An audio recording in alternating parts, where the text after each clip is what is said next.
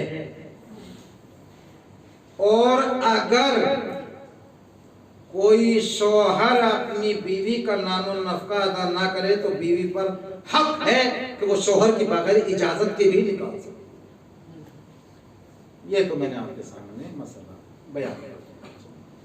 عزیزان گرامی، صلوات پڑھتے محمد اللہم صلی علی محمد و آل محمد۔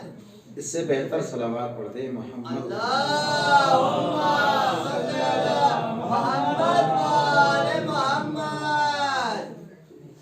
ایک اور صلوات، اللہم صلی علی محمد و آل محمد۔ تو بس عزیزان گرامی، میں آ گیا اپنی منزل کی طرف۔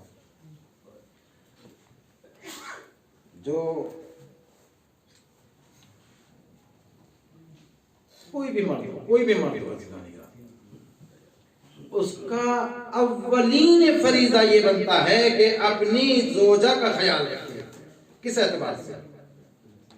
وہ اپنی زوجہ کا خیال رکھے نان و نفقے کے اعتبار سے، کہ جو اس کو زندگی گزارنی ہے تو اس زندگی گزارنے میں جو چیزیں اس کو ضروری ہیں وہ اس تک پہنچائیں، وہ اس کا حق بنتا ہے۔ لیکن عزیزان گرامی، اس کو زندگی گزارنے کے لیے خرچ نہ دینا یہ ظلم ہے، اور ظالم کو خدا کبھی معاف نہیں کر سکتا۔ عزیزان گرامی، آپ دیکھیں کہ انسان دنیا سے چلا جائے، اگر اس نے حقوق اللہ میں کچھ خامیاں انجام دی ہیں، مثلا کچھ کوتاہیاں کوتاہی ہوئی ہے اس کی طرف سے، مثلا نماز نہیں پڑھی تو اولاد کا فریضہ ہے کہ اپنے ماں باپ کی نماز ادا کرا دے، استطاعت ہو گئی ہے تو حج کو بھی ادا کرا دے۔ صلوات پڑھ لیں۔ اللهم صل على محمد وآل محمد۔ گنجائش ہو گئی ہے تو حج کو بھی ادا کرا دے، تمام امور کو یہ اولاد ادا کرا دے اگر یہ لائق ہے۔ لیکن اگر کسی بندے کا حق غصب کیا ہے تو اب بڑی مشکل ہے کہ یہ اولاد اس کو ادا کرا دے، اس لیے کہ اس کو تو وہ مرنے والا ہی ادا کرتا۔ عزیزان گرامی، آج اگر ہم اپنی بیوی کے ساتھ صحیح عمل انجام دیں گے تو کل جو ہماری نسل آ رہی ہے، ہماری بیٹی بھی کسی کی بیوی بنے گی تو اس کے ساتھ بھی صحیح عمل انجام دیا جائے گا۔ لیکن غرور، تکبر، اپنے آپ کو سوجا سمجھنا، بہادر، سارا غصہ اپنی اس مظلومہ عورت پہ ڈالنا اور طرح طرح کی خامیاں نکالنا۔ عزیزان گرامی، بس اشارہ کرنا میرا یہاں پر مقصد ہے، مجھے تفصیل نہیں عرض کرنا کہ یہاں پر بیوی لائے ہو قمیص خرید کر نہیں لائے، یہ بھی کسی کی بیٹی ہے، لہذا جو اس کی ضروریات زندگی ہے سب پورا کریں، کل آپ کی بیٹی کو بھی کہیں جانا ہے، لہذا اس کی ضروریات زندگی آپ کو پورا کرنا ہی کرنا ہے۔ اور جہاں تک آج ہمارا معاشرہ اس منزل پہ جا چکا ہے کہ وہ بار بار چاروں طرف سے یلغار ہو جاتی ہے، یہ نہ ملا، وہ نہ ملا، یہ نہ لائی، وہ نہ لائی، اور یہاں سے ہنگامہ شروع ہو جاتا ہے۔ خدا کی قسم ہمارے ذاکرین کا، خطبہ کا اور علماء کرام کا بھی یہاں پر فریضہ بنتا ہے کہ زیادہ تر اسی انداز میں اور اس طرح مجلسیں پڑھیں تاکہ اس معاشرے کو یہ بتائیں کہ ہم زندگی جو گزار رہے ہیں یہ ہماری زندگی کوئی شیطان کی طرح زندگی نہیں کہ ہمیشہ زندگی مل گئی، زندگی رہنا ہو جب شیطان کی زندگی مل گئی، معمولی سی زندگی 10 سال 20 سال 25 سال 30 سال 50 60 کے اندر ختم ہونا۔ تو اس میں اکبر تکبر غرور ساری چیزیں ختم ہونا چاہیے، گھمنڈ ختم ہونا چاہیے۔ اور ادھر ایک اشارہ کر کے زحمت تمام کروں کہ یہ جو خاتون آئی ہیں ان کا بھی تو فریضہ ہے کہ یہ اپنے شوہر کا خیال رکھیں۔ یہ جو بار بار اشارہ کرتی ہیں، کبھی ماں کی طرف، شوہر کی ماں کی طرف طنز، کبھی باپ کی طرف طنز، کبھی بہنوں کی طرف طنز، کبھی بھائیوں کی طرف طنز، اور یہاں سے کھٹاس پیدا ہوتی ہے اور مشکلات قائم ہو جاتی ہیں۔ اب اس کا کیا ہوگا؟ نانو نفقے کے لیے تو آواز بلند کر دی کہ میرا نانو نفقہ واجب ہے اور میں کام کرنے کا حق تھوڑی ہے میرے کو، بچے کو دودھ پلانے کا حق تھوڑی ہے میرے کو، مجھے تو آپ بیوی بنا کے لائیں، کنیز بنا کے لینا۔ بالکل صحیح، اوکے، بالکل صحیح۔ لیکن عزیزان گرامی، یہ کسی نے حق دیا ہے کہ اپنے شوہر کو اس کی ماں سے جدا کر دو، اس کے باپ سے جدا کر دو، بھائیوں سے جدا کر دو، بہنوں سے جدا کر دو؟ کیوں آج ہمارے معاشرے میں یہ سب کچھ پایا جا رہا ہے؟ احساس اور افسوس ہوتا ہے دیکھ دیکھ کر کہ ایک جوان بیٹا، اللہ نہ کرے ہم میں کوئی ایسا کہ اپنے باپ کو تماچا مارے۔ میں نے خود اپنی نظروں سے دیکھا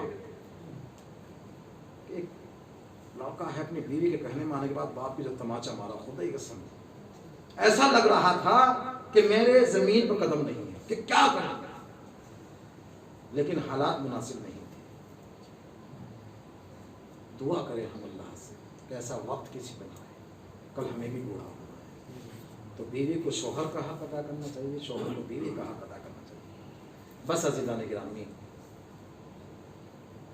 اگر کسی کو کوئی بات کہیں ناگوار گزری ہو تو میں اس کی معذرت چاہتا ہوں۔ بڑے زندگی کے مراحل ہیں، کچھ چیزیں ایسی ہیں کہ جو انسان کو سرکار مل جاتی ہیں اور وہ پھر تعجب کرتا ہے، حیرت میں پڑ جاتا ہے، ارے یہ مل گئی، جبکہ اسے احساس ہونے لگتا ہے۔ ایسے ہی ہمارے سامنے 3 چیزیں ہیں جناب کہ جو ہمیں مل جاتی ہیں تو ہم حیرت میں پڑ جاتے ہیں، سوچنے لگتے ہیں کہ ہم خواب تو نہیں دیکھ رہے، عمر یہ کیسے ہو گیا؟ پہلی چیز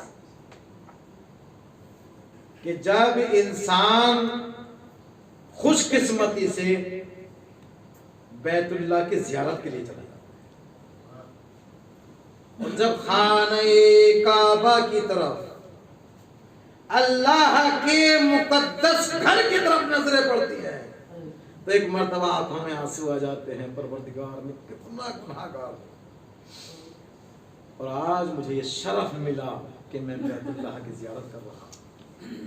بڑی حیرت میں پڑ جاتا ہے یہ انسان۔ اور اس کے بعد دوسرا مرحلہ جو آتا ہے تو یہ آتا ہے، صلوات پڑھ دے محمد والا۔ اللہم صلی علی محمد وعلی محمد۔ دوسرا مرحلہ جو آتا ہے تو بیت اللہ کے بعد جب مدینے کی طرف روانہ ہوتا ہے اور ایک مرتبہ روضہ رسول کو نظروں سے دیکھتا ہے، خوشی میں برداشت سے باہر ہو جاتا ہے، اور ایک مرتبہ دیکھنے کے بعد کہتا ہے کہ کہاں رحمت للعالمین اور کہاں مجھ جیسا گناہگار انسان۔ اس کی نظریں اچنبے میں پڑ جاتی ہیں کہ میں روضہ رسول پر مدینے میں، اور عزیزوں یہاں سے اس کا پلٹنے کو دل نہیں کرتا کہ اللہ میری زندگی یہی گزر جائے۔ اور عزیزان گرامی، روضہ رسول کے بعد جب اس کی نظریں جنت البقیع کی طرف جاتی ہیں تو یہی نظریں خوشی سے جھوم اٹھتی ہیں کہ میں شہزادی زہرا سلام اللہ علیہا کے سامنے وہاں ماں کی محبت کو محسوس نہیں کرتا، اس لیے کہ مدینے میں ماں کی محبت آٹومیٹک مل جاتی ہے، اس لیے کہ ہماری جو ماں کی محبت ہے وہ وہاں پر ختم ہو جائے گی بی بی زہرا سلام اللہ علیہا کے قبر پر جا کر۔ اور تیسرا مرحلہ آتا ہے وہ کربلا کا، کہ جہاں پر وہ بے انتہا خوش ہو جاتا ہے کہ کیا میں اسی حسین علیہ السلام کی قبر پر پہنچ گیا کہ جس کا میں پوری زندگی سے مشتاق تھا، کیا میں اسی جگہ ہوں۔ بار بار اپنے ساتھیوں سے تذکرہ کرتا ہے، بار بار ذکر کرتا ہے، لیکن عزیزان گرامی ذرا ہم یہاں پر غور کریں کہ جب خانہ خدا کو دیکھا تھا تو خوشی سے جھوم اٹھا تھا، لیکن عزیزان گرامی جب یہ جنت البقیع کو دیکھتا ہے اور اس کے بعد کربلا پہنچتا ہے تو کربلا جانے کے بعد یہ دور سے اپنی نظروں سے مولا امام حسین علیہ السلام کے روضے کی گنبد پہ نظر ڈالتا ہے اور ایک خوشی کو محسوس کرتا ہے، منارے بھی نظر آ جاتی ہیں، لیکن عزیزو کہ جب اسی حسین مظلوم کی ماں کی قبر کی طرف دیکھتا ہے تو قبر ٹوٹی ہوئی ہے، کہاں گنبد ہے، کہاں منارے ہیں، شہزادی زہرا سلام اللہ علیہا کی قبر ظالموں نے توڑی، اور عزیزو آج قبر کا نشان بھی نہیں مل رہا ہے۔ ہاں زدران امام مظلوم کربلا، خدا آپ کو کوئی غم نہ دے سوائے غم امام حسین علیہ السلام کے۔ عزیزو یوں تو شہزادی فاطمہ زہرا پر بہت سی مصیبتیں ڈھائی گئیں، 18 سال کی زندگی شہزادی زہرا سلام اللہ علیہا کی، اسی 18 سال کی زندگی میں ازدواجی زندگی جو گزاری، امور تبلیغ کا انجام دینا، باپ کا سایہ سر سے اٹھ جانا، عزیزان گرامی کتنی مظلومی اور کتنی بے چینی کا وقت شہزادی زہرا پر تھا کہ جس وقت یہی مسلمان در شہزادی پر جمع ہو گئے اور ایک مرتبہ آواز دی ابو الحسن کو باہر نکالو ورنہ ہم اس در پہ آگ لگا دیں گے۔ عزیزو شہزادی فاطمہ زہرا نے سنا اور سننے کے بعد کہا یہ ممکن نہیں ہے کہ میں ابو الحسن کو تمہارے حوالے کر دوں۔ حضرت امام مظلوم کربلا، دروازے میں آگ لگا دی گئی، ایک مرتبہ شہزادی پر جلتا ہوا دروازہ گرا دیا گیا۔ عزیزو ارے شہزادے امام حسن و حسین نے ایک مرتبہ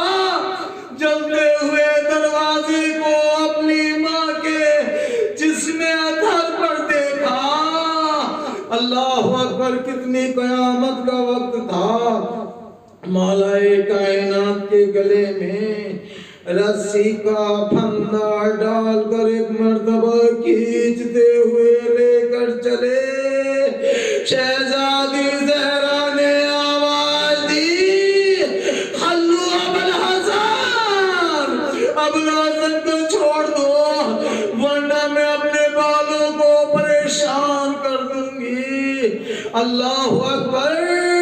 شہزادی کی زبان مبارک سے یہ کلمات نکلے، مسجد نبوی کی دیواریں بلند ہو گئی۔ اللہ اکبر! وہ وقت آ گیا، ایک مرتبہ ابوالحسن کو چھوڑ دیا گیا۔ شہزادی زہرا سلام اللہ علیہا ایک مرتبہ اس منزل پر آ گئی۔ ایک مرتبہ اسماء سے کہتی ہیں، اسماء اب میں اپنے کمرے میں جا رہی ہوں، اے اسماء جب حسن و حسین آئے ان کو کھانا کھلا دینا۔ عزیزو، شہزادی زہرا دنیا سے چلی گئی، شہزادے گھر میں آئے، ایک مرتبہ اپنی ماں کو نہیں پایا۔ اسماء نے اسی کلام کے مطابق کھانے کی طرف متوجہ کیا۔ شہزادوں نے کہا، اسماء تمہیں معلوم ہے کہ کبھی ہم نے ماں کے بغیر کھانا کھایا ہو؟ شہزادے کمرے میں داخل ہوئے، ارے کیا دیکھتے ہیں، ماں دنیا سے چلی گئی۔ بچے ایک مرتبہ روتے ہوئے بابا کے پاس گئے، بابا ہماری ماں دنیا سے چلی گئی۔ ابوالحسن گھر کی طرف دوڑے۔ اللہ اکبر! مولا کائنات نے شہزادی کو غسل کا بندوبست شروع کیا۔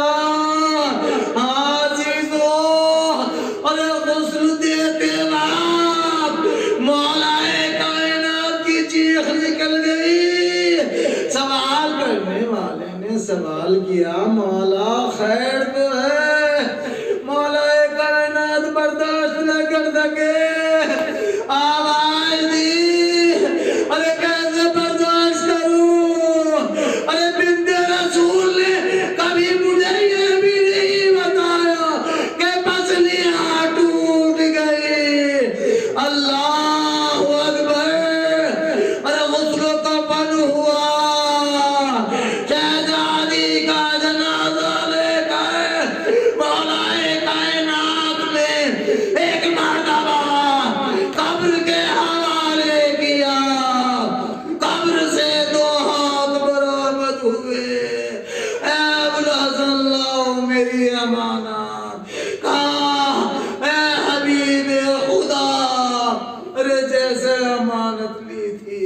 ویسی واپس نہ کر سکا۔